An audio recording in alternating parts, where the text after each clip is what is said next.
누가 그런 얘기를 하더랍니다. 지금의 시대는 중독사회라고. 뭔가에 빠져가지고 탐닉하고 도파민이 분비가 돼서 흥분하고 남들이 뭔가를 하면 나도 안 하면 되게 뒤처진 것 같고 되게 불안해하고 되게 두렵고 겁나는 마음들을 많이 갖는답니다. 근데 우리가 살아가는 지금의 시대에 아무리 힘들고 어렵고 험난해도 안전하게 잘 살아가기 위해서는 어떻게 해야 됩니까? 그냥 생존하기 위해서는 우리가 정말 단순하고 간결하게 사는 기계처럼 움직여야 그래야 무난하게 살 수 있답니다. 도저히 버틸 수 없는 지옥 같은 환경 속에서도 아무렇지도 않게 생존하고 버틸려면 어떻게 해야 된다? 한없이 단순하고 간결한 기계가 되어야 한다. 고개 쳐박고 코앞에 해야 할 일만 묵묵히 하며 산다라고 하면 그러면 삶이 괜찮아진다라고 합니다. 우리가 사람이 복잡하게 살면 살수록 탈이 난답니다. 스트레스에 취약해진다고 하더라고요. 멘탈이 쉽게 무너진답니다.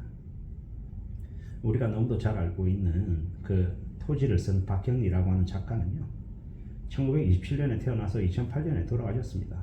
근데 우리가 잘 알고 있다시피 그녀는 대한민국 한국문학의 대소설가이죠. 대작가입니다. 근데 불행한 시대에 태어나서 불운하게 살았습니다. 그의 아버지는요, 박경리가 태어나자마자 집을 나가서 외간 살림을 차렸고요. 박경리가 고등학교에 진학하자 고등학교 학비를 끊었습니다.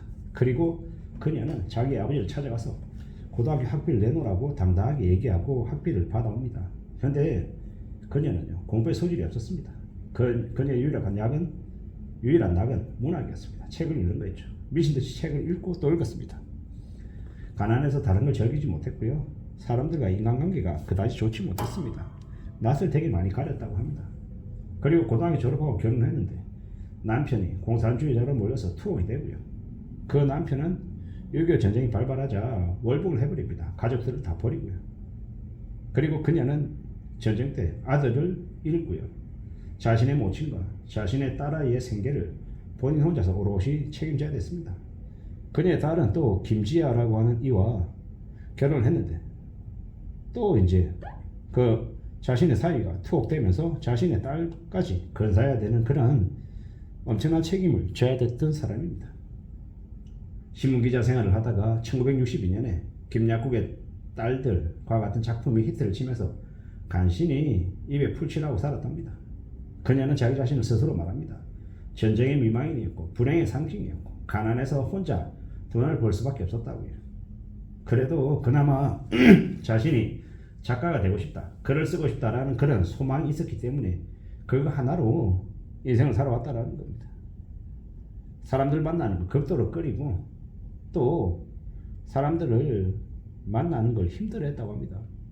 그래서 그가 썼던 토지나 김약국의 딸들 같은 많은 작품들이 이제 TV 드라마로 이제 나오게 될 때 출연진들이 박경리 작가를 만나려고 애쓰고 또 전화하고 해도 되게 쌀쌀맞게 그렇답니다. 까칠해서가 아니라 사람들 만나는 걸 두려워하고 그러한 것들을 잘 못했기 때문에 그랬다고 하네요. 그리고 그녀는 항상 그런 마음이었답니다. 작가는 오직 작품으로 승부를 보면 된다. 작품 내놓으면 그걸로 끝인 거다. 사람들이 그 작품을 읽고 마음대로 상상하고 이러든 저러든 개의치 않는다라고 얘기했습니다. 그녀는 지독하게 자기의 삶을 살았죠. 어떻게 해요? 단순하게요. 단순하고 간결하게 살았기 때문에 자신의 인생이 그렇게 되게 험난하고 힘겹고 어려웠지만 그래도 그 삶을 살아냈던 것 같습니다. 그게 그녀가 자신의 삶을 살아낼 수 있는 무기였고 힘이었던 것 같습니다. 참 우리는 잘 생각하며 살아야 됩니다. 물론 그 단순하게 산다라는 걸 과정을 생략하고 있잖아요. 결과만 추구하는 삶을 살자라는 건 아닙니다. 단순하게 살자고 단순하게 아무 생각 없이 인생을 무모하게 내던지자는 얘기가 절대 아니라는 겁니다. 지금 당장 강남 아파트 사고 싶다고 전 재산 코인에 때려박으면 대부분 개폭망하죠. 과정을 생략하고 결과만 얻으려는 도노 심보입니다. 그런 도노 심보를 가지고 단순하게 뭔가를 하자라는 게 아니라 눈앞에 주어져 있는 일, 내가 해야 되는 일을 자고 오면하지 않고 단순하게 그냥 하는 걸로 움직이자라고 얘기하는 겁니다. 강한 멘탈을 가지려면요, 입을 닫고 몸을 움직여야 된다고 합니다.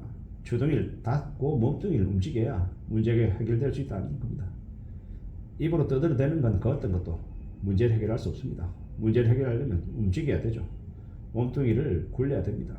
그래서 평소에 화가 나고 짜증 날 때 일이 안 풀릴 때는요, 입을 닫는 습관을 들이면 나의 멘탈이 강해진다고 합니다. 입을 닫고 몸뚱이를 움직이면 산책하거나 달리거나 등산하거나 요가하거나 격투기 하거나 삽질을 하거나 집청소하거나 빨래하거나 뭐라도 이렇게 움직이면, 그런 습관을 들이면 내 멘탈이 강철처럼 단단해진답니다. 2016년에 트럼프한테 대선에서 패배했던 힐러리는요, 조용히 등산복 챙겨서 산에 올랐답니다.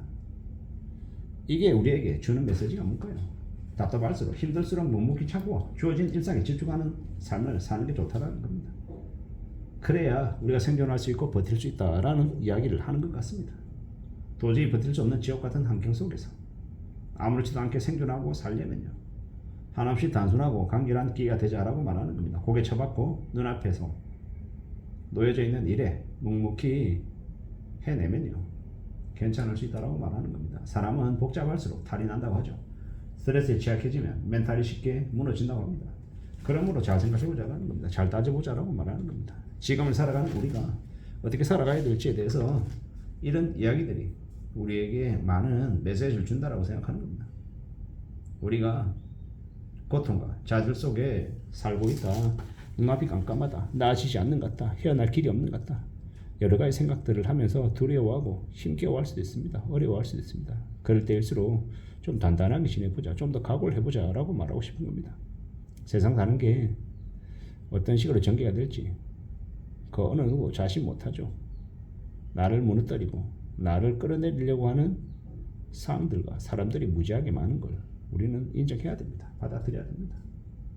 침묵 속에서 우리의 역사를 써내려가는 수도 있다는 겁니다. 약육강식의 이 전쟁터와 같은 지금의 시대를 우리가 살아남기 위해서 어떻게 해야 되겠습니까? 어떤 각오, 어떤 다짐, 어떤 마음가짐이 필요하겠습니까? 굳은 각오, 단단한 멘탈, 강한 내공, 이런 것들을 이야기하는데, 그런 것들은 우리의 말로 만들어지는 게 아닌 것 같습니다. 묵묵히 주어진 일을 해내고 앞으로 또 앞으로 나아갈 수 있는 그런 모습들이, 행동들이 그러한 것들을 만들어준다라고 생각합니다. 그렇게 생각하고 좀 단단히 앞으로 나아가보는 그런 자세를 갖추는 게 좋을 것 같습니다. 그렇게 살아가는 게 괜찮지 않을까라고 조심스레 마음을 먹어봅니다. 그렇게 살아가보자라고 이야기하는 거죠. 누구에게나 살아가는 건 녹록지 않고 고민스럽고 힘들 수 있다라고 생각합니다. 그럴 때일수록 좀 더 단단해질 각오를 해야 된다라고 봅니다. 단순하게 말입니다.